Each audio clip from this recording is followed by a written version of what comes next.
So this pin was the one that was cross-threaded and needed replacing. It weren't tidying up.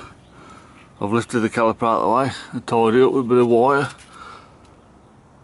to the shock. So that's where we are at the minute. I'm going to pull this old one off. Hope it comes off easy.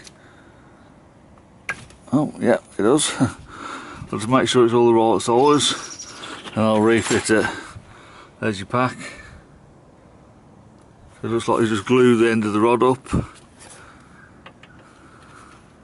Just push it in, fit it in, push it down, and sorry. So it looks like you just glue the end of that rod up, push it in, and then fit this gaiter over it. So looks easy enough. So we'll try that now.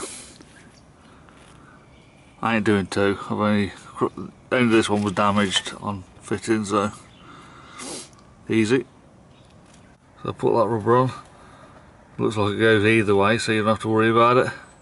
Just got to grease the rod up, push it in, and then hopefully that's done. Okay, dip the rod in the grease. Take the old one out, push that one in. Let's see if we can get this over one-handed, which I'm not going to be able to. So I'll just put that back on and then I'll show you it done. Okay, so it's in. Really easy to do, both with two hands.